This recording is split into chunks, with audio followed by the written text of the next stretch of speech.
recipe is going to combine both of those things. And I think that many people are a little resistant to having a smoothie for breakfast because they want to chew their food. But it takes care of the problem of not having enough time.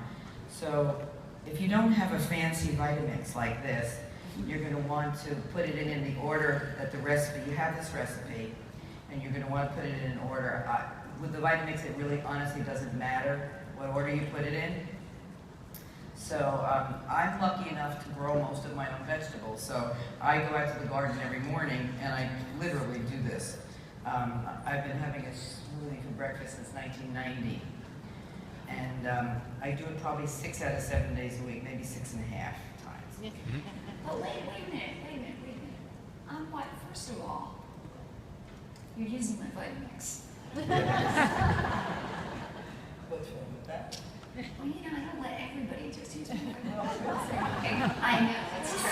Actually, we are. It's very rare for me to be with someone. I just have hydraulics, right? But take your shoes off. Okay. See? This is rare. I know. So you know what? You're talking, which is great, but now I want to know what you're putting in there. It's sneaky. All right. It's like what I would do. Okay. What are you putting in there? I put in a handful of spinach. You don't have to go by the exact recipe. We gave you approximations. But I basically I actually put in 2 handfuls of spinach, but we were only putting 1 handful in for this. And I first put in some green tea. Now, when I was doing research for the energy module, I was told that green tea was necessary for healthy brain function. I dislike green tea. I don't like it. I keep on trying. I don't like it. So what I do is, I'm an espresso person. Espresso and green tea don't do it. So it's one or the other. So, but I make my green tea and I let it steep for a long time. And I use it as a base for my smoothie, and I feel like I'm really getting my green tea in, and you don't even taste it. So it's perfect. See, I mean, this is the workaround. Yes. This is what I call the workaround. My middle name is Practical. That's what everybody calls me, or Practical.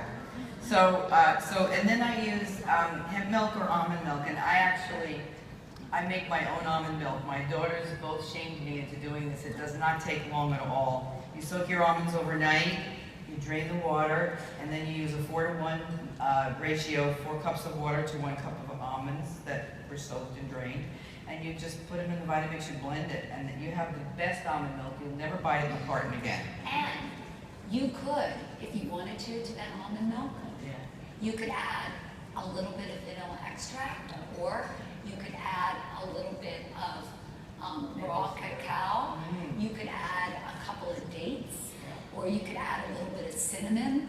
I mean, one of the great things about doing this is that you get to control and manipulate the food. And it's so delicious. I use it in my latte.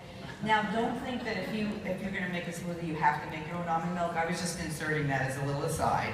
You can buy the unsweetened almond milk or hemp milk or coconut milk in the carton and use that. So that was just to show you that almond milk is easy to make.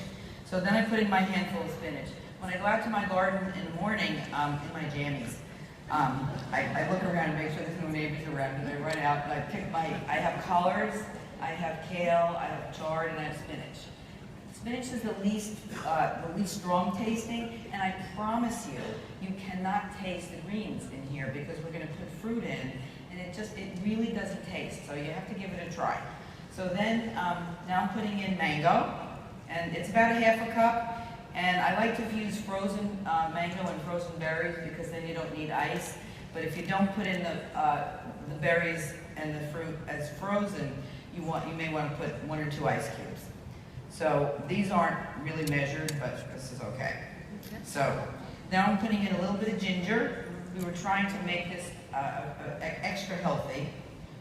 But yummy. And yum. This is going to be yum. We have some cinnamon, and we have some lemon juice. And now,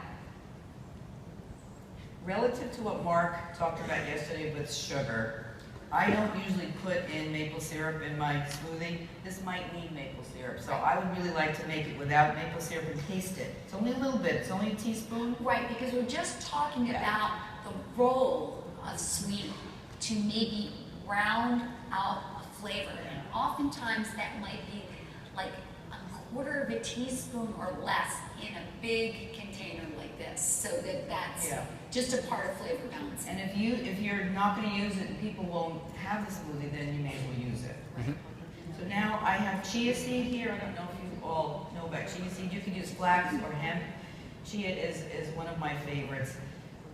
You can use chia only if you're going to drink it right away. And the same goes with flax because it will gel. So just be careful And you'll have pudding with that, and it won't taste as good. So now we're going to blend it, and then I'm going to taste it, and we're going to see if it needs the maple syrup or not. I don't have a Vitamix. I have a blend tech, which is almost as good as all right, it's almost as good. Let me manhandle this. Okay. I've been using the Vitamix for, oh my gosh. She says. We could just hold There, it. no. Got it. It's sealed, it's ready. Okay, I've got it at variable speed. Okay, so we're going to turn it on and then increase the speed. Yeah. Okay. So now you have a patient who says, I don't have time to make breakfast. Can you hear me okay over the machine? I don't have time to make breakfast. This literally takes less than 5 minutes to put together. And even though Deanna would like me to tell you that patients have to eat mindfully, and I agree with you, Deanna, sometimes there's no time to eat mindfully. When I worked full time, I drank my shake in the car as I got on the ferry every day. And it worked for me. You could also have people keep all these ingredients and make them at work. I'm going to let you do that. That brings a whole new age to drinking responsibly.